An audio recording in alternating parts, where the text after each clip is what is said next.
बिस्मिल्लाहिर्रहमानिर्रहीम। जी स्टूडेंट्स, आज हमने चैप्टर नंबर 10 के न्यूमेरिकल्स कवर करने हैं और इसके अलावा एक टॉपिक वेव फ्रंट का थोड़ा सा बाकी है और हमारा बड़ा टॉपिक है रिपल टाइम का, वो बाकी है। तो आज के लेक्चर में हम कवर करेंगे चैप्टर 10 के न्यूमेरिकल्स, क्योंकि रिपल टाइम के टॉपिक से पहले मैं मूव कर जाऊंगा towards geometrical optics chapter number 3 और वहाँ पे दो टॉपिक हैं, रिफ्लेक्शन और रिफ्रैक्शन के यूजिंग लाइट वेव। पहले हम वो लेक्चर कवर करेंगे, उसके बाद जाके हम टॉपिक कवर करेंगे रिपल टाइम का। और जब हम वापस से आएंगे चैप्टर नंबर जो हमारा 3 है, यानी कि मैट्रिक की बुक का, वो 12 बनेगा आई थिंक, तो हम ये टॉपिक पढ़ चुके तो हम आगे से बढ़ यानी कि आगे से बढ़ेंगे। ठीक है। अच्छा, उससे पहले कुछ करेक्शन करवानी है और कुछ और बातें हैं, वो भी आपसे करनी है। फर्स्ट ऑफ ऑल, जो चैप्टर 10 के नोट्स थे वो मैंने मुकम्मल कर लिया, मैंने अपलोड भी कर दिए। तो जो स्टूडेंट मुझे जानते हैं, जो मेरे स्कूल के हैं, कोचिंग के, तो उनके पास नोट्स मौजूद हैं। और जो मुझे नहीं जानते हैं तो वो बहुत जल्द मैं अपना व्हाट्सएप नंबर ग्रुप में यहाँ पे शेयर कर दूंगा, तो वो मुझे व्हाट्सएप कर देंगे, नोट्स मिल जाएंगे। और दूसरा ये भी है कि मैं एक ग्रुप बनाऊंगा व्हाट्सएप का, तो लेक्चर के अलावा अभी किसी ने कोई भी क्वेश्चन करना है किसी भी तरह का लेक्चर के हवाले से, यानी कि जो लेक्चर वगैरह मौजूद हैं उन टॉपिक के हवाले से, तो वो अपनी रिकॉर्डिंग के अंदर जो है ना अपना क्वेश्चन ग्रुप में कर सकता है। और बाद में मेरी कोशिश ये भी है कि असल में लेक्चर तो आप मतलब एक कोर्स कवर कर रहे हैं, असल काम हो तो तैयारी करना। तो मैं थोड़े बहुत ना एमसीक्यूज के लाइव टेस्ट इस तरीके से कंडक्ट करवाऊँ ग्रुप में कि एक टेस्ट का इन्वायरमेंट क्रिएट हो जाए, ताकि आप लोग की लर्निंग हो और वो थोड़े से कॉन्सेप्चुअल हो, थोड़े लॉजिकल हो, थोड़े मतलब उनका लेवल थोड़ा हाई हो, ताकि आप लोग को सोचने का मौका मिले। तो बहुत जल्द मैं अपना नंबर शेयर कर दूंगा, बिकॉज मैं दूसरा नंबर लूंगा और उसी के जरिए हम सारा काम करेंगे, जितना भी ग्रुप का काम था। ठीक है। तो जितने भी स्टूडेंट्स है वो कॉल ना करें, कोई भी क्यूरी है या तो टेक्स्ट करें या फिर रिकॉर्डिंग सेंड कर दें, ताकि मुझे भी आसानी हो। ठीक है। करेक्शन की बात थी वो इस तरह थी कि हम लोगों ने टॉपिक पढ़ा था सिंपल हार्मोनिक मोशन का। ठीक है। तो वहां पे दो तरह के क्वेश्चन है। ठीक है। दोनों को मैं यहाँ पे मेंशन कर देता हूँ। ठीक है। वो किस तरह के क्वेश्चन हैं।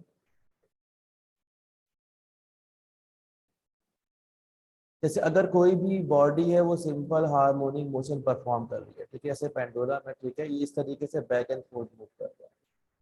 ठीक है। तो वेलोसिटी जो है ना वो हमेशा मीन पॉइंट पे, यानी कि ये पॉइंट ओ हमारा मीन पॉइंट है, ये हमारा पॉइंट ए है, ये हमारा पॉइंट बी है। पॉइंट ए और बी हमारे एक्सट्रीम पॉइंट है। तो पेंडुलम की वेलोसिटी हमेशा मीन पॉइंट में मैक्सिमम होती है। ठीक है। अच्छा, एनर्जी भी इसकी हमेशा मीन पॉइंट में मैक्सिमम होगी, बिकॉज वेलोसिटी एनर्जी से लिंक कर रही होती है। ठीक है। लेकिन एक सवाल था एक्सीलरेशन का। ठीक है। उसका जो आंसर है वो उसका अपोजिट है। मैंने उसका भी ये कहा था कि वो भी मीन पॉइंट में मैक्सिमम है, कि ऐसा नहीं है। ठीक है। तो अगर मैंने किसी भी पेंडुलम को पॉइंट ए ओ तक मतलब फर्स्ट के लिए मैंने स्ट्रेच किया, बाद में रिलीज किया, तो पॉइंट ए ओ पर जिसकी वेलोसिटी थी वो जीरो होगी। जैसे जैसे पेंडुलम नीचे आता रहेगा इसकी वेलोसिटी बढ़ती रहेगी, मीन पॉइंट पे इसकी वेलोसिटी मैक्सिमम होगी और बाद में इनर्शिया की वजह से अपनी जर्नी कंटिन्यू करते करते वापस पॉइंट बी तक पहुंच जाएगा, जो हमारा दूसरा एक्सट्रीम पॉइंट है। ठीक है। लेकिन जो हमारे एक्सट्रीम पॉइंट है यहाँ पे इसकी एक्सीलरेशन मैक्सिमम होगी। ठीक है। और मीन पॉइंट भी जिसकी एक्सीलरेशन वो जीरो होगी।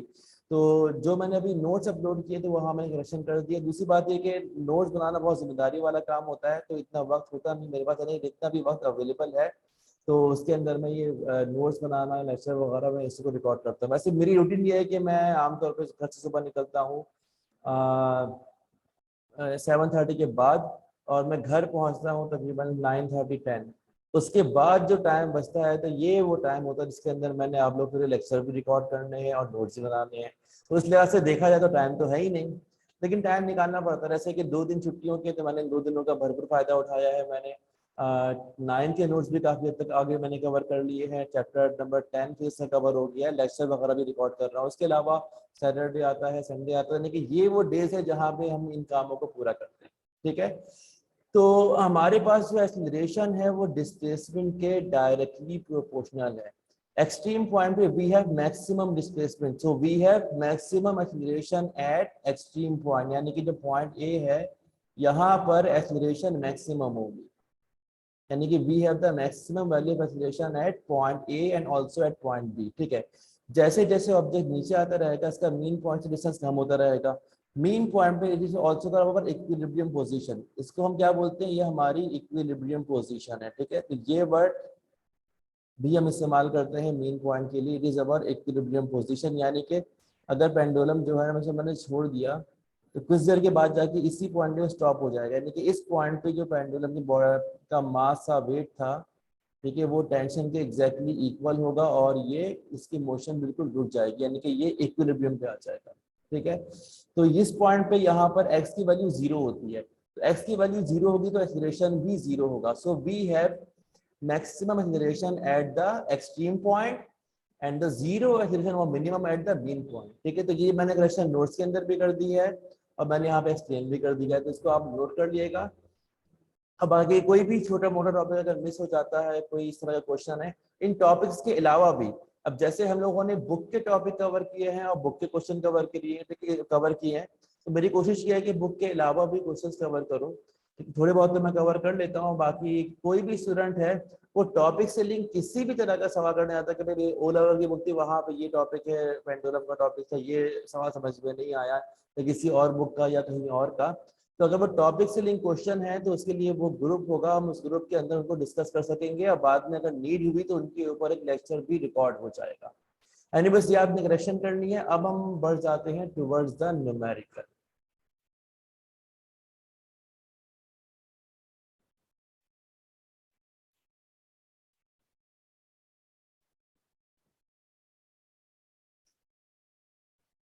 जी स्टूडेंट्स, अच्छा यहाँ पे मैंने न्यूमेरिकल्स की स्क्रीनशॉट ले ली है, ठीक है, और ये जो हमारा टॉपिक है जिसका वेव फ्रंट का और रिपल टैंक का, ठीक है, नोट्स तो मैंने मुकम्मल कर लिए हैं, लेक्चर हम बाद में रिकॉर्ड करेंगे इसका। ठीक है, अब हम आते हैं टुवर्ड्स द न्यूमेरिकल। ठीक है, अगर हमने न्यूमेरिकल सॉल्व करने हैं तो मेरे लिहाज से जो आसान तरीन न्यूमेरिकल है वो चैप्टर नंबर 10 के हैं। सबसे पहले मैं आपको फॉर्मूले बता दूंगे कौन कौन से फॉर्मूले यहाँ पर इस्तेमाल होंगे चैप्टर नंबर 10 के न्यूमेरिकल्स के अंदर। ठीक है, अच्छा एक फॉर्मूला बहुत कॉमन है, वो फ्रीक्वेंसी का फॉर्मूला हो गया।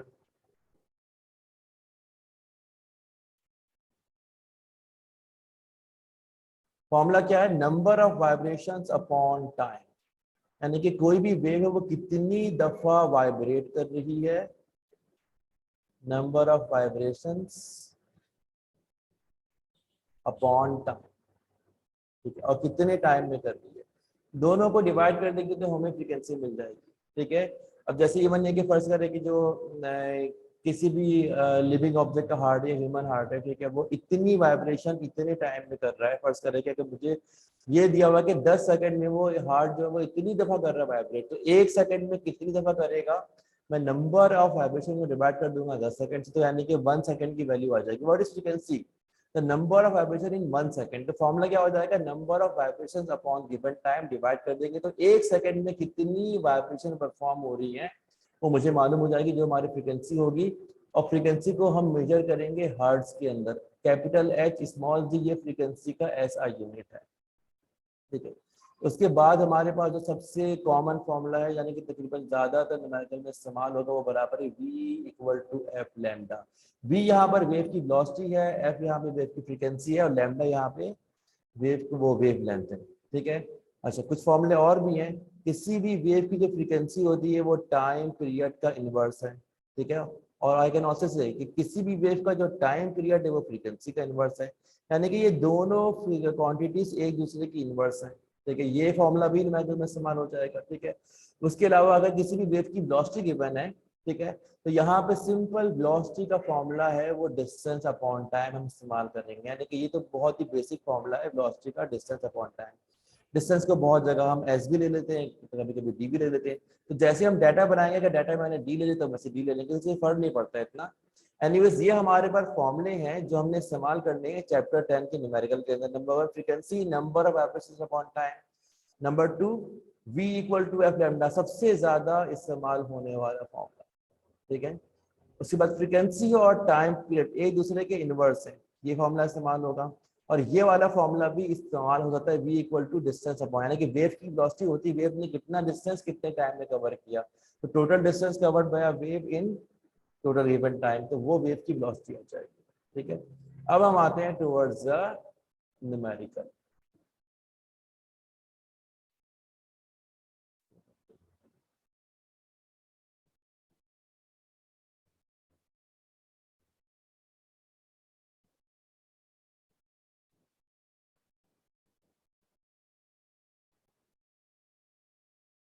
जी, अब जरा हम चेक करते हैं न्यूमेरिकल में क्या लिखा हुआ है। Numerical number 1, what is the wave length of a radio wave broadcasted by a radio station, यानी कि कोई भी स्टेशन है वहां से हम वेव को ब्रॉडकास्ट करते हैं। तो जो हमारे मोबाइल के सिग्नल हैं और जो हमारे चैनल के सिग्नल, ये सभी वेव्स होती हैं, और ये सब कौन सी होती है, दे आर इलेक्ट्रोमैग्नेटिक वेव। ठीक है, तो किसी भी स्टेशन से वेव ब्रॉडकास्ट की गई है, ठीक है, होता है ना कि अब जियो टीवी की फ्रीक्वेंसी ट्यून कर लें या फिर ARY की, यानी कि हर चैनल की ब्रॉडकास्टिंग की अलग अलग फ्रीक्वेंसी है, तो हर फ्रीक्वेंसी पे अलग चैनल ट्यून हो रहा होता है। या फिर अगर आप लोग कभी भी मोबाइल में रेडियो को इस्तेमाल कर रहे होते तो आप लोग एडजस्ट कर रहे होते हैं किस वाली फ्रीक्वेंसी पे कौन सा चैनल था, तो उसकी जो एलोकेशन होती है वो PTA करता है, यानी कि हर चैनल का गिवन होता है कि उसी लिहाज से आपने आपके वेव को ब्रॉडकास्ट करना है। ठीक है, तो अब हमारे पास क्या है कि जो वेव लेंथ है रेडियो वेव की, जो जिसको ब्रॉडकास्ट किया गया है, तो कितनी है। अच्छा, वेवलेंथ मालूम करनी है। What is the wavelength of a radio wave broadcasted by radio station, यानी मुझे एक वेव की वेवलेंथ मालूम करनी है with a frequency of 1300 kilohertz. ठीक है, तो हम डाटा बनाएंगे। न्यूमेरिकल करना कोई मुश्किल नहीं होता, हमने डाटा को रीड करके, क्वेश्चन को रीड करके डाटा बनाना है। असल काम क्या होता है, डाटा बनाना। एक दफा डाटा बन गया, we have the formula put करेंगे, वैल्यू आ जाएगी। ठीक है, तो क्वेश्चन नंबर 1, डाटा बनाते हैं। हमें क्या मालूम करना है, वेवलेंथ मालूम करना है। ठीक है, और क्या मालूम है, फ्रीक्वेंसी मालूम है वेव की। ठीक है, क्या मालूम है, फ्रीक्वेंसी। फ्रीक्वेंसी दी भी 1300 किलो हर्ट्ज। ठीक है, 1300 किलो हर्ट्ज। तो 1300 किलो हर्ट्ज मतलब 1300 इंटू 10⁻³ हर्ट्ज। आप लोगों ने क्लास 9 में पढ़ा हुआ है कि किलो हम बोलते हैं 10⁻³ को।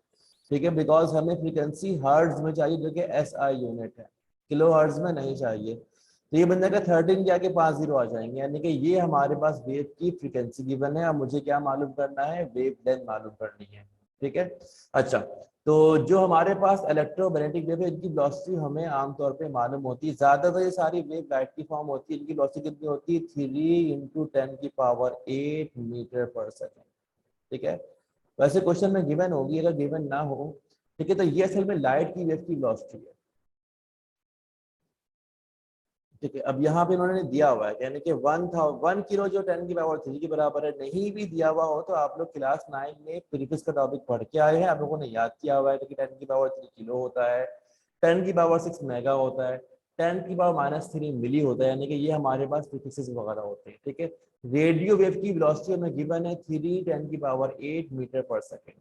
ठीक है, सॉल्व करेंगे, बहुत आसान न्यूमेरिकल है। डाटा बना लिया, लैम्डा मालूम करना है, एफ मालूम है, वी मालूम है, फॉर्मूला क्या लग जाएगा, v = f लैम्डा। सॉल्व करेंगे, लिख देंगे we know that.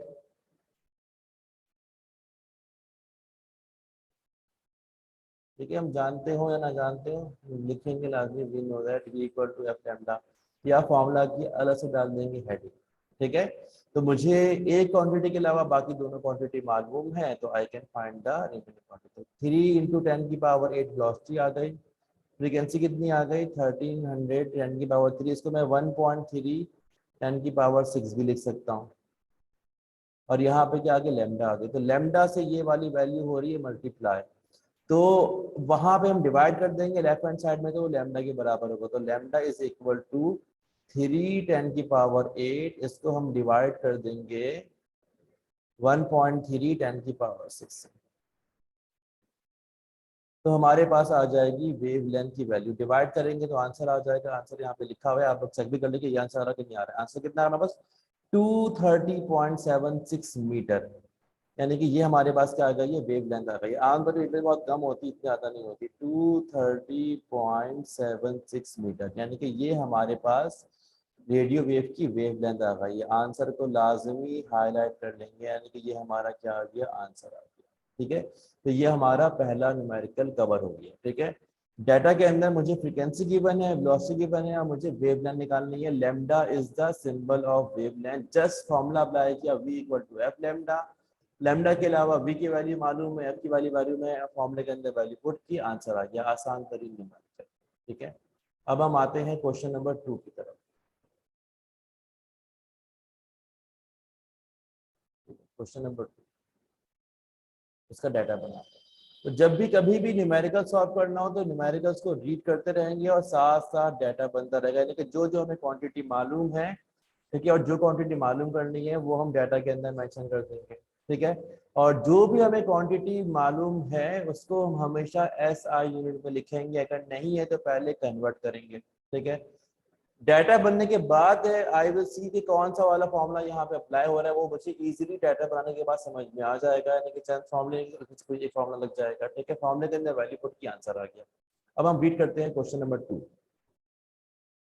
The waves moving in the pond have a wavelength of 1.6 metre, यानी कि किसी भी पॉन्ड में या तालाब में जो है ना वेव्स है वो ट्रेवल कर रही है, उनकी मुझे वेव लेंथ मालूम है 1.6 मीटर एंड फ्रीक्वेंसी 0.80 हर्ट्ज, ठीक है। फ्रीक्वेंसी भी मालूम है। Calculate the speed of these water waves, यानी कि वेलोसिटी मालूम करनी है, वेव लेंथ मालूम है, फ्रीक्वेंसी मालूम है, वेलोसिटी मालूम करनी है। अगेन आसान वाली न्यूमेरिकल है, जस्ट फॉर्मूला अप्लाई करना है, v equal to F N, ठीक है। तो हमें क्या मालूम है, वेव लेंथ मालूम है 1.6 मीटर। डाटा के अंदर मुझे क्या मालूम है, वेव लेंथ मालूम है कितनी थी, 1.6 मीटर, ठीक है। 1.6 मीटर यहाँ पे मुझे ऐसा यूनिट वैल्यू की बन जाएगा, सेंटीमीटर में हो तो कन्वर्ट करेंगे, ठीक है। अच्छा, फ्रीक्वेंसी मालूम है 0.8 हर्ट्ज, ठीक है। फ्रीक्वेंसी भी हर्ट्ज में गिवन है, जो कि फ्रीक्वेंसी के ऐसा यूनिट है। फ्रीक्वेंसी को हर्ट्ज के अलावा साइकिल पर सेकंड या वाइब्रेशन पर सेकंड भी हम कह सकते हैं, ठीक है, वो भी इसका ऐसा यूनिट कहलाएगा, ठीक है। क्या करना है मालूम, वेलोसिटी मालूम करनी है, सॉल्व करेंगे।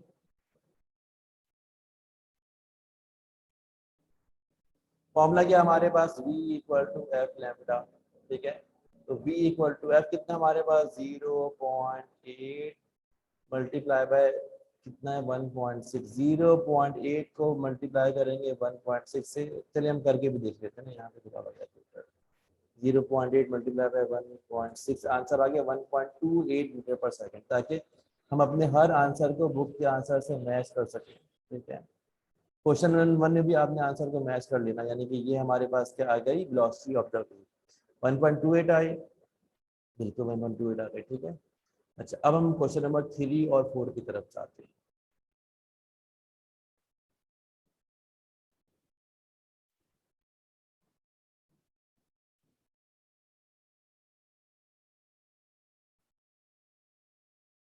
Question number 3, if 50 waves pass through a point in the rope in 10 second, यानी कि किसी भी रोप में 10 सेकंड में 50 वेव्स यानी कि 50 वाइब्रेशन पास हो रही है, यानी कि 50 साइकिल्स भी कह सकते हैं, ठीक है। What are the frequency and period of the wave, यानी मुझे उस वेव की फ्रीक्वेंसी मालूम करनी है और उसका टाइम, अगर लिखा हुआ है खाली पीरियड, इससे मतलब क्या टाइम पीरियड है, ठीक है। अच्छा, बाद में मजीद लिखा हुआ है कि अगर वेव लेंथ 8 सेंटीमीटर है तो मुझे वेव स्पीड भी मालूम करनी है, ठीक है। तो 50 वेव्स का मतलब क्या है कि नंबर ऑफ वाइब्रेशन या नंबर ऑफ साइकिल 50 है हमारे पास, ठीक है। क्वेश्चन नंबर 3 का डाटा बनाएंगे।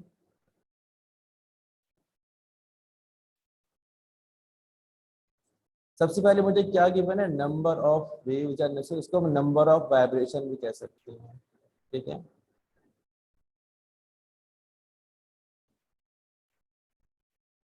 50, तो वेव कितने से ट्रैवल कर रही है, तो ये कहलाएगी सिंगल वेव। तो इस तरह की 50 वेव जब उन्होंने ट्रैवल किया कितने टाइम में, टाइम भी बने मुझे, हाँ भाई टाइम कितना है, 10 सेकेंड है, ठीक है। तो मुझे फ्रीक्वेंसी और टाइम पीरियड मालूम करना है, टाइम दिया हुआ है 10 सेकेंड, क्या मालूम करना है, फ्रीक्वेंसी को एफ से यूज करते हैं और मुझे टाइम पीरियड भी मालूम करना है। अच्छा, अब मजीद आगे ये कह रहे हैं, अगर वेव लेंथ 8 सेंटीमीटर है तो मुझे वेव स्पीड भी मालूम करनी है। वेव लेंथ कितनी है, 8 सेंटीमीटर है, ठीक है। तो 8 सेंटीमीटर पे यहाँ पे सेंटीमीटर ऐसा यूनिट नहीं है, तो मैं 8 सेंटीमीटर को डिवाइड करूंगा 100 से, तो ये आ जाएगा 0.08 मीटर। कोई भी न्यूमेरिकल हो आमतौर पर, तो जो भी हमारे पास फिजिकल क्वांटिटी का यूनिट अगर एसआई के अंदर नहीं है तो उसे कन्वर्ट करते हैं, कभी कभी नहीं भी करते, जैसे जो लाइट की न्यूमेरिकल है वहां पे हम ऐसा नहीं करेंगे, लेकिन मोस्टली जब भी हम डाटा बनाएंगे तो अगर किसी भी क्वांटिटी का यूनिट ऐसा यूनिट नहीं है तो उसके अंदर कन्वर्ट करेंगे, ठीक है। अच्छा, अगर वेव लेंथ मालूम है तो वेलोसिटी भी मालूम करनी है, सॉल्व करते हैं, ठीक है, सोल्यूशन। अच्छा, अब यहाँ पर कौन कौन से फॉर्मूले इस्तेमाल होंगे, लेट्स सी, ठीक है। अच्छा, मुझे नंबर ऑफ वाइब्रेशन मालूम है और टाइम मालूम है, इन दोनों को डिवाइड कर दूंगा तो फ्रीक्वेंसी आएगी। सबसे पहले मैंने यही फॉर्मूला बताया था, ठीक है। Frequency equal to number of vibration upon time, number of vibration upon time. तो फ्रीक्वेंसी ऑफ बस कितनी आ जाएगी, we have 50 vibrations in 10 second, तो फ्रीक्वेंसी हमारे पास कितनी आ गई, 5 हर्ट्ज, ठीक है, फ्रीक्वेंसी आ गई। टाइम पीरियड जो होता है फ्रीक्वेंसी का इनवर्स है, तो अगला फॉर्मूला क्या आ जाएगा, time period equal to 1 upon F, ठीक है। तो ये आ जाएगा 1 अपॉन एफ, कितना है हमारे पास 5, एफ निकाल चुके हैं, तो 1 अपॉन 5 0.2 सेकेंड, यानी कि मेरे पास टाइम पीरियड भी आ गया 0.2 सेकेंड। अच्छा, जो जो क्वांटिटी रिक्वायर्ड है उसको हमेशा हाईलाइट कर देंगे, डब्बे में बंद कर देंगे, यानी कि आंसर को डब्बे में बंद कर दो, ये भागना चाहिए। असल में इसका मकसद ये होता है कि देखिए, जब हम बोर्ड में पेपर सॉल्व करेंगे तो जितना ज़्यादा हम चेक करने वाले को आसानी देंगे तो वो चेक करने वाला उतना ही ज़्यादा हमारे पेपर से सेटिस्फाइड रहेगा, हमें अच्छे मार्क्स देगा, ठीक है। तो कभी भी जैसे कि आपने पेपर किया, बोर्ड का पेपर किया, ठीक है, या कोई भी पेपर किया, तो चेक करने वाले को आंसर्स वगैरह मालूम होते हैं, ठीक है। तो अगर हर क्वेश्चन की प्रॉपर नंबरिंग है, प्रॉपर हेडिंग है, साफ सुथरा काम है, न्यूमेरिकल में डाटा की हेडिंग है, सोल्यूशन की हेडिंग है, आपका बाद में आंसर लिखा हुआ है, तो चेक करने वाले कॉपी चेक करने में बहुत कम टाइम लगेगा। फिर वो क्या करेगा, तेजी से हेडिंग देखते देखते आगे बढ़ता जाएगा, मे बी कि वो आपके स्टेप्स को देखे ही नहीं, यानी कि तो पढ़ने वाला बच्चा है, यानी कि साफ साफ ये न्यूमेरिकल स्टार्ट हुआ है और ये आंसर 5 वर्ड्स आ गया, ये 0.2 सेकंड आ गया। तो इन दैट केस अगर कोई छोटी मोटी गलतियां कैलकुलेशन में हो भी जाती है, अगर मतलब ज्यादा कॉम्प्लेक्स है, तो वो इतना इग्नोर कर दी जाती है। तो काम हमारा साफ साफ होना चाहिए, यानी कि जो जो हमने आंसर निकालने दे शुड बी प्रोमिनेंट। अच्छा, अब हमने कुछ और भी करना था। अगर मुझे वेव की वेवलेंथ भी दी हुई है तो वेलोसिटी मालूम करनी है। फ्रीक्वेंसी में मालूम कर चुका हूँ, वेवलेंथ मालूम है, तो अगेन जो हमारा अगला फॉर्मूला होगा वो वेलोसिटी का v equal to F lambda, ठीक है। इसके लिए फ्रीक्वेंसी की भी जरूरत थी जो कि मैं मालूम कर चुका हूँ, तो v इक्वल टू फ्रीक्वेंसी कितनी है हमारे पास, फ्रीक्वेंसी आ गई है 5 हर्ट्ज, इसको हम मल्टीप्लाई कर देंगे 5 हर्ट्ज को, लैम्डा कितना है हमारे पास 0.08, तो 5 इंटू 0.08 ये आ जाएगी वेव की वेलोसिटी। करके देख लेते हैं, 5 multiply by 0.08, 0.4 metre per second, ये हमारे पास आ गई वेव की वेलोसिटी 0.4 मीटर पर सेकेंड। अब चेक करते हैं हमारे सारे आंसर ठीक हैं कि नहीं है, ठीक है। 5 हर्ट्ज फ्रीक्वेंसी है, टाइम पीरियड 0.2 सेकंड है, वेलोसिटी 0.4 मीटर पर सेकंड। ये एस नेगेटिव 1 का मतलब ये है कि ये मीटर पर सेकंड है, ठीक है। हम इसको मैं इस फॉर्म में भी ले सकते हैं, ठीक है। अब करते हैं चौथा numerical. A slinky has produce a longitudinal wave, यानी कि स्लिंकी स्प्रिंग है, क्या मतलब ये ऑब्जेक्ट भी हो, ठीक है, व्हाटसोएवर, ठीक है, यानी कि जो भी हमारे पास मीडियम है उसने लॉन्गिट्यूडिनल वेव प्रोड्यूस की है। The wave travel at a speed of 40 centimetre पर सेकंड, वेव की स्पीड दी हुई है 40 सेंटीमीटर पर second, and the frequency of wave is 20 hertz, और वेव की फ्रीक्वेंसी दी हुई है 20 hertz. What is the minimum separation between the conjunctive compression, तो सवाल ये है कि कंजेक्टिव कंप्रेशन के बीच में कितना मिनिमम डिस्टेंस है, ठीक है। तो यहाँ पे मालूम क्या करना है इतना क्लियर नहीं है, विजिबल नहीं है, लेकिन अगर आप लोगों ने लेक्चर वगैरह सुने हैं या बुक को पढ़ा है तो बुक में साफ साफ लिखा हुआ है the distance between to conjunctive truss और ट्रफ और कंप्रेशन और रिफ्लेक्शन किसके बराबर होता है, वेवलेंथ के बराबर होता है, ठीक है। तो दो कंजेक्टिव कंप्रेशन के बीच का डिस्टेंस वेवलेंथ के बराबर होता है, यानी कि मुझे यहाँ पर वेवलेंथ मालूम करना है, ठीक है। रीडिंग न्यूमेरिकल, ठीक है, लॉन्गिट्यूडिनल वेव थी, वेव की वेलोसिटी कितनी है 40 सेंटीमीटर पर सेकंड, रीड करना शुरू किया, डाटा बनाना शुरू किया, डाटा। सबसे पहले वेव की वेलोसिटी है 40 सेंटीमीटर पर सेकंड, ठीक है। अब ये मीटर पर सेकंड में नहीं है तो मुझे इसे मीटर पर सेकंड में कन्वर्ट करना है, नीचे लिखा हुआ सेकंड, वहां भी सेकंड होगा तो हमें कोई मसला नहीं, 10 सेंटीमीटर को मीटर में कन्वर्ट करना है, ठीक है। तो सेंटीमीटर को मीटर में कैसे कन्वर्ट करेंगे, वी विल डिवाइड बाय 100, ठीक है।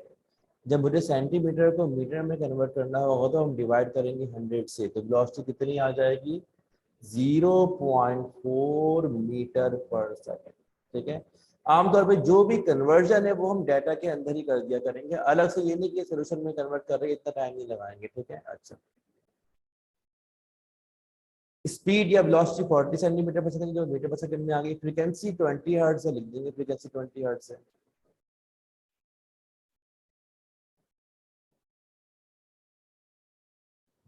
मालूम क्या करना है, वेव लेंथ मालूम करना, ठीक है, जो कि इतना क्लियर नहीं है, लेकिन हम लोगों ने अगर पढ़ा हुआ तो हमें मालूम है कि minimum distance between to consecutive compression is called wave length, ठीक है।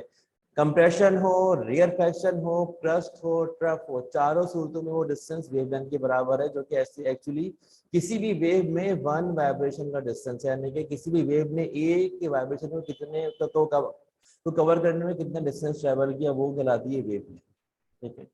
अच्छा, डाटा हमारा बन गया, v मालूम है, f मालूम है, लैम्डा निकालना है, ठीक है। तो सिंपली फॉर्मूला हमारा अप्लाई हो जाएगा, v equal to F lambda. Velocity कितनी है 0.4 इक्वल टू फ्रीक्वेंसी कितनी है हमारे पास 20 इंटू लैम्डा। तो लैम्डा कितना आ जाएगा 20 डिवाइडेड बाय 0.4। तो हमारे पास ये लैम्डा की वैल्यू आ जाएगी, निकाल के भी देख लेते हैं, 20 डिवाइडेड बाय 0.4 50 मीटर। अब जब हमारे पास सारी क्वांटिटीज एस आई यूनिट में है तो आंसर भी हमेशा एस आई यूनिट के अंदर आएगा। देखते हैं ये आंसर आया क्या। जी हाँ बिल्कुल, ये तो 0.02 मीटर आया है, ये क्या हुआ, ठीक है, लेट मी थिंक, ठीक है। अच्छा, 40 को मैंने कन्वर्ट किया मीटर पर सेकंड में तो 0.4 मीटर पर सेकंड हो गया, फ्रीक्वेंसी 20 हर्ट्ज है, v equal to F lambda.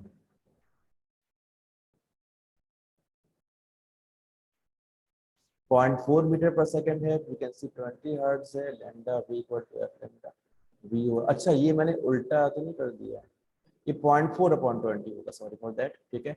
कि 20/0.4 नहीं होगा, यानी कि 0.4 तो 20 लैम्डा से हो रहा है मल्टीप्लाई, तो यहाँ पे डिवाइड होता है 0.4 से, ठीक है।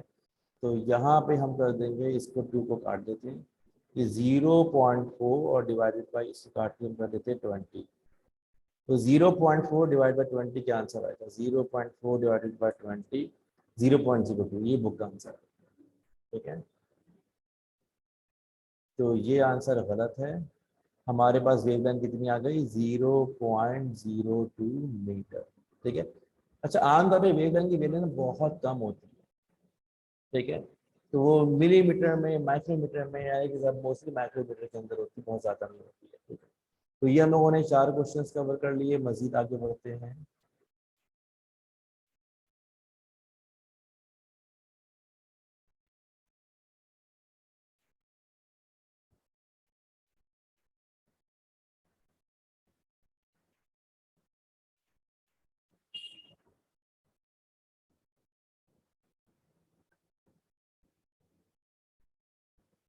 पाँच तो ऊपर ही,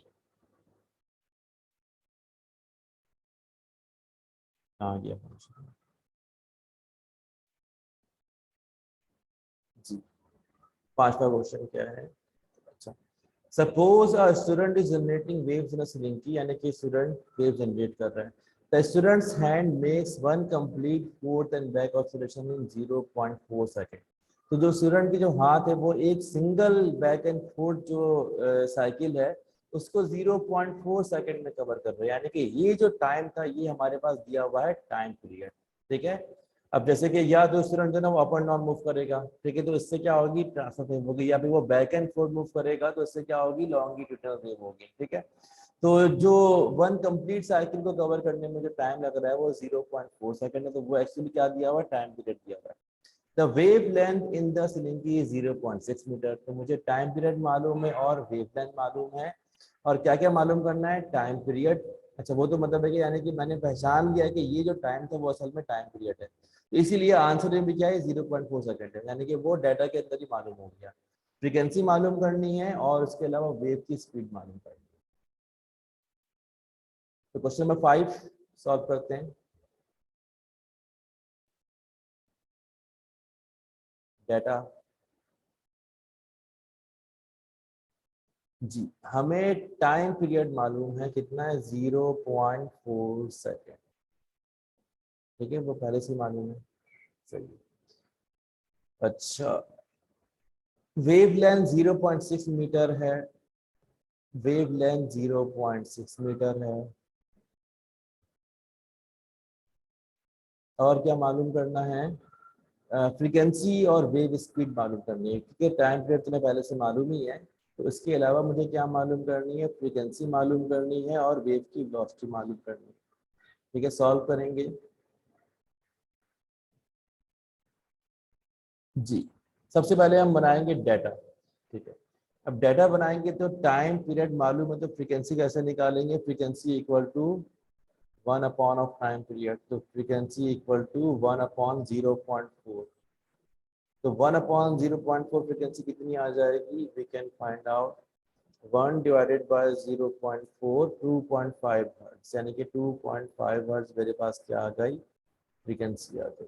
ठीक है, ये इसको मैंने हाईलाइट कर दिया। वेलोसिटी भी निकालनी है। ठीक है, तो अब वेलोसिटी कैसे निकालेंगे? v equal to F lambda. Frequency मालूम हो चुकी है, मुझे वेवलेंथ मालूम है, तो v इक्वल टू फ्रीक्वेंसी कितनी मेरे पास से 2.5 मल्टीप्लाई बाय वेवलेंथ कितनी मेरे पास 0.6। सॉल्व करेंगे तो मेरे पास आ जाएगी वेलोसिटी 2.5 इंटू 0.6, 2.5 इसी में ही 0.6 कर दे, मतलब 1.5, यानी कि 1.5 मीटर पर सेकंड मेरे पास क्या आ जाएगी? वेलोसिटी आ जाएगी। तो टाइम पीरियड 0.4 सेकंड है, frequency 2.5 hertz, velocity 1.5 metre per second. और यही यहाँ पे आंसर है, 2.5 हर्ट्ज फ्रीक्वेंसी है, वेलोसिटी 1.5 मीटर पर सेकंड। अब हम आ जाते हैं टुवर्ड्स क्वेश्चन नंबर 6। अच्छा, क्वेश्चन से, if 80 compressions pass through a point in a spring in 20 second. ठीक है, तो अगर किसी भी स्प्रिंग में 80 कंप्रेशंस 20 सेकंड में पास हो रही है, ठीक है, तो अगर 80 क्रस्ट हो, 80 ट्रफ हो, या 80 कंप्रेशन हो, या फिर 80 रिएक्शन हो, ठीक है, तो इसका मतलब क्या हुआ कि 80 वेव्स ही पास हो रही है, यानी कि 80 वाइब्रेशन पास हो रही है। ठीक है, तो यहाँ पे मुझे नंबर ऑफ वाइब्रेशन मालूम है, जिसको मैं बोलूंगा नंबर ऑफ कंप्रेशन। ठीक है, जो कि नंबर ऑफ वाइब्रेशन के बराबर होगा। ठीक है, यानी कि 80 वेव्स या 80 वाइब्रेशन जो है वो 20 सेकंड के अंदर पास हो रही है, तो easily number of vibration upon time से मैं निकाल दूंगा फ्रीक्वेंसी। ठीक है, और जब फ्रीक्वेंसी मालूम हो जाएगी तो मुझे टाइम पीरियड भी मालूम करना, जो कि उसका इनवर्स था। ठीक है, तो हम डाटा बनाना शुरू कर देते हैं। डाटा, तो 80 कंप्रेशन का मतलब नंबर ऑफ वेव्स जो है ना, इसको नंबर ऑफ वेव्स भी कैसे लिखते हैं? क्या वाइब्रेशन 80, और टाइम कितना लग गया उसको? 20 सेकंड लगा है ना, 20 सेकंड। फ्रीक्वेंसी मालूम करनी है, टाइम पीरियड मालूम करना है। अच्छा, और क्या क्या मालूम करना है? If two consecutive compressions are 8 centimetre apart. अब अगेन ये मुझे क्या गिवन है? ये मुझे वेवलेंथ गिवन है। The distance between two compression और डिस्टेंस बिटवीन टू रियरफैक्शन और ट्रस्ट और ट्रफ, सब जो डिस्टेंस है वो वेवलेंथ के बराबर होगा। तो वेवलेंथ 8 सेंटीमीटर है, तो मुझे वेव स्पीड भी मालूम करनी है। ठीक है, वेवलेंथ कितनी है? 8 सेंटीमीटर। तो सेंटीमीटर को डिवाइड कर देंगे 100 से, तो हमारे पास वेवलेंथ कितनी आ जाएगी? 0.08 मीटर। और क्या मुझे वेलोसिटी भी मालूम करनी है। यह हमारा डाटा मुकम्मल हो गया। किसी भी न्यूमेरिकल में असल काम डाटा बनाना होता है। ठीक है, तो उसके बाद हम सॉल्व करेंगे। ठीक है, सोल्यूशन सबसे पहले अप्लाई निकालेंगे फ्रीक्वेंसी, फॉर्मूला क्या? Number of waves upon time. ठीक है, फ्रीक्वेंसी का फॉर्मूला क्या हो गया? यानी कि जो वर्डिंग हम यहाँ पे इस्तेमाल करेंगे उसी से ही फॉर्मूला बनाएंगे। Number of cycles, number of vibration, या नंबर ऑफ वेव्स। ठीक है, डिवाइडेड बाय टाइम, तो नंबर ऑफ वेव्स कितनी है। या फिर हम यहाँ पे नंबर ऑफ कंप्रेशन भी लिख सकते हैं, जो वर्डिंग क्वेश्चन की थी। ठीक है, अपॉन टाइम, यानी frequency equal to number of compression upon time. तो फ्रीक्वेंसी कितनी आ जाएगी? 80 कंप्रेशंस इन 20 सेकेंड। तो ये आ गया फ्रीक्वेंसी हमारे पास 4 हर्ट्ज। पहला आंसर आ गया, हाईलाइट कर दिया। ठीक है, time period is the inverse of frequency, तो इट इज इक्वल टू 1/4। तो हमारे पास कितना आ गया टाइम पीरियड, 0.25 सेकेंड। 1 को जब डिवाइड करेंगे 4 से तो आंसर कितना आता है, 0.25। ठीक है, फ्रीक्वेंसी मालूम हो गई, टाइम पीरियड मालूम हो गई, वेलोसिटी मालूम करनी है और वेव लेंथ मालूम है। ठीक है, तो अब आगे फॉर्मूला अप्लाई होगा, v equal to F lambda. तो v इक्वल टू फ्रीक्वेंसी मुझे मालूम है कितनी है, 4 हर्ट्ज मल्टीप्लाई बाय 0.08। तो हमारे पास वेलोसिटी आ जाएगी 4 multiply by 0.08, 0.32 metre per second, 0.32 metre per second. अच्छा, ये मुझे टैब में लिखने की आदत नहीं है, वो तो वैसे मुझे लिखने की आदत नहीं है, तो ऐसा ऐसा मतलब इम्प्रूवमेंट आएगी तो फिर मैं सोचूंगा कि मुझे मैथ्स के लेक्चर वगैरह की जाना है कि नहीं जाना है। ठीक है, या फिर कोई इस तरह की सेटिंग हो जाए कि बोर्ड के अंदर, तो असल में इतना वक्त नहीं है कि हम कोई ऐसी जगह एलोकेट कर सकते हैं बोर्ड के अंदर जो है ना मैं लेक्चर को रिकॉर्ड कर सकूँ। फिलहाल वैसे तो मैंने डिसाइड किया था कि पहले मैट्रिक की फिजिक्स कवर करनी है, लेकिन because of the students of class 9 काफ़ी स्टूडेंट्स आए थे मेरे पास, तो मैंने 9th को भी साथ में शुरू कर दिया। पहले इन दोनों की फिजिक्स कवर हो जाए, then we will move towards the mathematics और एनी अदर सब्जेक्ट।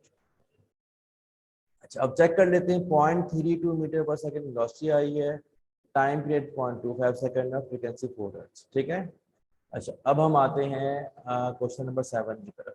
अच्छा 7 जो है ना, मैंने सॉल्व करने से पहले तमाम क्वेश्चन रीड कर लिए थे, रीड करते ही मेरे जहन में सॉल्व हो गए थे, लेकिन 7 को पढ़ने के बाद मुझे थोड़ा सोचना पड़ा। बाद में मैंने कहा नहीं, यहाँ पे कोई तो गड़बड़ है, सवाल तो ठीक है लेकिन सवाल के आंसर में गड़बड़ है। ठीक है, जरा सवाल को पढ़ते हैं। Waves on a swimming pool propagate at 0.90 metre per second, यानी किसी भी स्विमिंग पूल के अंदर वेव जो जनरेट हो रही है उनकी वेलोसिटी दी हुई है।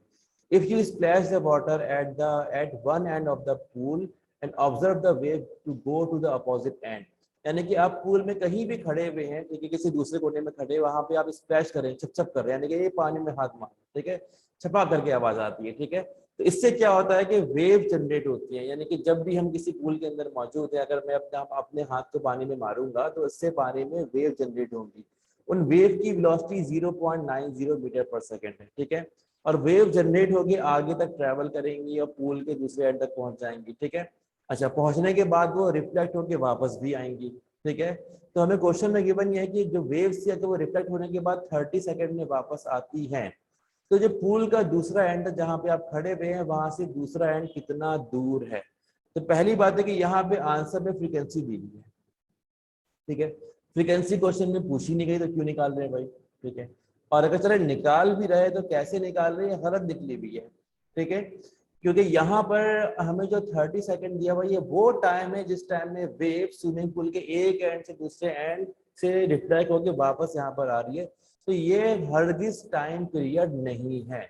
और इन्होंने जो न्यूमेरिकल में जो जैसे आंसर दिया हुआ था, अगर मैं 1/30 करूंगा तो ये फ्रीक्वेंसी आ रही है, तो ये फ्रीक्वेंसी अगर आ, पहली बात है कि क्यों आ रही है, फ्रीक्वेंसी पूछी नहीं गई है। ठीक है, अगर आ भी रही है तो गलत आ रही है, तो यहाँ पे डिस्टेंस भी गलत आ रहा है। एनीवेज जितना मैं समझा उस लिहाज से मैं इसको सॉल्व करता हूँ। अगर किसी भी तरह की कोई प्रॉब्लम आती है, बाद में इशू आता है कि नहीं मैंने गलत किया है, तो उसको हम करेक्शन वगैरह कर लेंगे, लेकिन आई होप कि ऐसा नहीं है, बिकॉज इस तरह के क्वेश्चंस काफी कॉमन है पंजाब बोर्ड में, फेडरल बोर्ड के अंदर। ठीक है, तो उनको करने की टेक्निक अलग होती है। ठीक है, जरा क्वेश्चन को एक दफा देख भी लेते हैं, पहले सब कर दूं, जरा देख ले हो क्या रहा सवाल के अंदर। यानी कि ये हमारे पास एक बड़ा सा स्विमिंग पूल है। ठीक है, यहाँ पे कोई बच्चा खड़ा है, ठीक है, अंदर है स्विमिंग पूल।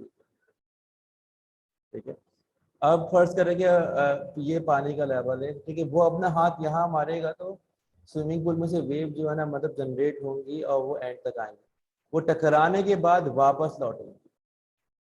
ठीक है, तो आमतौर पे रिफ्लेक्शन में क्या होता है कि किसी भी तरह की वेव हो तो ये रिफ्लेक्शन वेव की प्रॉपर्टी, जिसको हम पढ़ेंगे रिपल टैंक के अंदर भी, तो ज्यादा बेहतर समझ में आ जाएगा। असल में हमने रिपल टैंक का कभी पढ़ा नहीं है। ठीक है, तो असल में तो न्यूमेरिकल एंड में कर रहे होते हैं, लेकिन ये कोई भी वेव थी तो किसी भी मीडियम में ट्रेवल करती है तो दूसरे मीडियम से टकराने के बाद उसी मीडियम में लौट जाती है, और उसकी इस प्रॉपर्टी को हम कहते हैं रिफ्लेक्शन।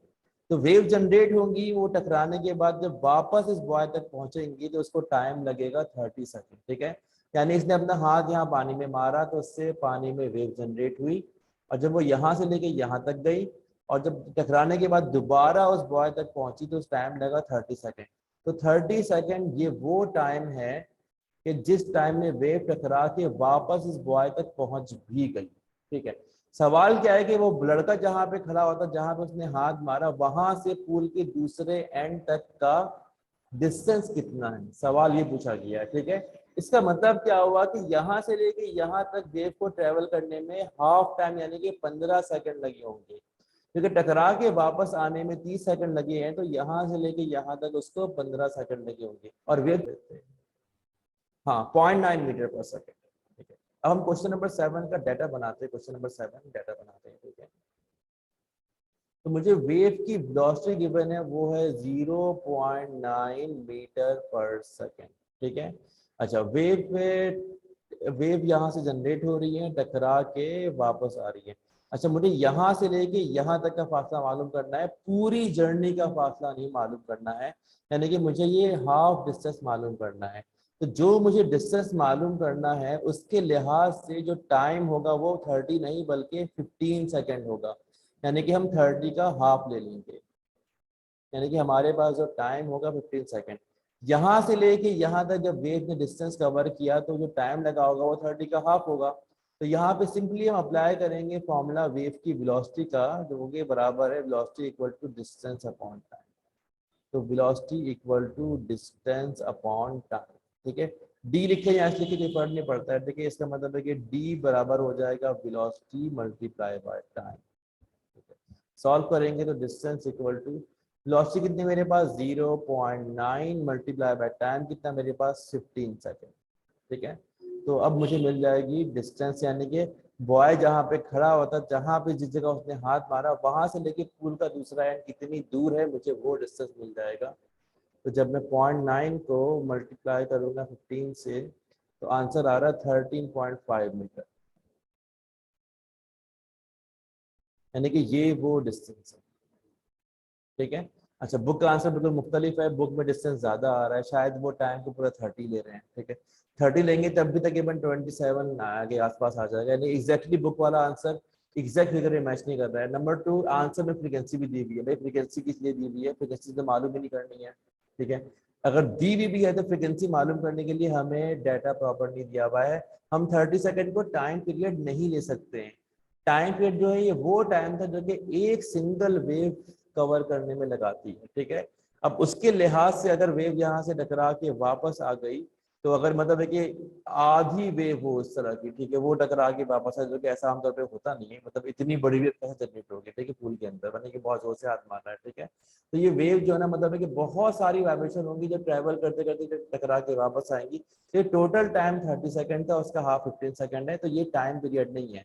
तो जो फ्रीक्वेंसी निकाली हुई भी है तो वो 30 सेकंड को टाइम पीरियड मान के निकाली हुई है, ठीक है। तो वो तो अपने वैसे ही मालूम नहीं करनी है, तो मेरे लिहाज से इसका आंसर इस तरीके से सॉल्व होगा, ठीक है। आई होप कि इसमें कोई गलती नहीं है, बुक का न्यूमेरिकल ने न्यूमेरिकल ठीक है, बुक के आंसर गलत है। अच्छा, अब आगे बढ़ते हैं क्वेश्चन नंबर 8 की तरफ, ठीक है। अच्छा, ये क्वेश्चन जो है ना मैंने पहले भी सॉल्व करवा दिया है, सिंपल हार्मोनी मोशन का, बल्कि बुक के अलावा एक्स्ट्रा क्वेश्चन भी मैंने सॉल्व करा दिए हैं, ठीक है। अच्छा, अगर मुझे मुझे वक्त मिलता है तो ये वेव के टॉपिक के मजीद क्वेश्चन जो बुक के अलावा भी हैं, जिससे मुझे कुछ और सीखने को मिले स्टूडेंट वगैरह को, तो वो मैं करवा दूंगा। तो यहाँ पे हमारे सारे न्यूमेरिकल्स जो है ना वो कवर हो गए, देखिए। अब हमने टॉपिक कवर करना है वेव फ्रंट का और रिपल टाइम का। उससे पहले मैंने एक लेक्चर रिकॉर्ड करना है, chapter number 3, geometrical optics, properties of light waves, reflection, refraction and diffraction. इस लेक्चर के बाद हम कवर करेंगे टॉपिक रिपल टैंक का, तो हमारा चैप्टर मुकम्मल हो जाएगा। नोट्स लेकिन आपको पूरे मुकम्मल जो है ना अपलोड किए हुए हैं, ठीक है। अगेन मैं रिपीट कर रहा हूँ कि जो स्टूडेंट्स जो मुझे जानते हैं, जो मेरे स्कूल के या अकेडमी के, तो उनके पास नोट्स अवेलेबल होंगे। उसके अलावा अगर कोई भी स्टूडेंट है जो मुझे नहीं जानता है, ठीक है, तो I will soon share my WhatsApp number, तो आप लोग मुझे वहाँ पे व्हाट्सएप करें तो आप लोग को नोट्स मिल जाएंगे। अच्छा, जब तक व्हाट्सएप नंबर नहीं आता है तो कमेंट के अंदर अपना नंबर भेज दें कि बहुत जल्दी है, अपना नंबर सेंड करते मैं आपको नोट्स फॉरवर्ड कर दूंगा, ठीक है। अभी क्लास 10 में सिर्फ चैप्टर 10 की नोट्स बनी है। देखिए जिस तरह मैं ऐसा ऐसा आगे नोट्स बनाता रहूंगा, पढ़ाता रहूंगा, तो आप लोग को प्रोवाइड करता रहूंगा।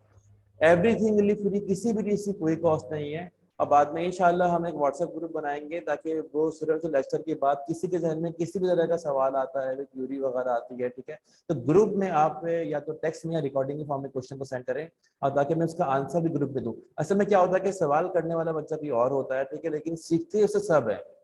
ठीक है, ऐसे कोई भी पॉइंट किसी के जहन में आया, अगर वाकई में बहुत ही काम का पॉइंट था, ठीक है, मतलब इसको डिस्कस करना चाहिए, तो बाकी सब भी जो ग्रुप में उसे सीखेंगे। और आगे मेरा इरादा ये है कि ग्रुप के अंदर मैं आप लोग की तैयारी कर रहा हूँ इस तरीके से एक टेस्ट का एटमॉस्फेयर बन जाए। तो बाकायदा टेस्ट तो हम कवर नहीं करेंगे, लेकिन MCQs based test, live test होंगे, जिनका हमें ऐसा एटमॉस्फेयर बना के टेस्ट देने का फायदा हो, उससे आप लोग लर्निंग करेंगे, वो हम बाद में करेंगे इंशाल्लाह। ठीक है, okay, thank you very much. अब नेक्स्ट लेक्चर के लिए मैं बहुत जल्दी मिलते हैं।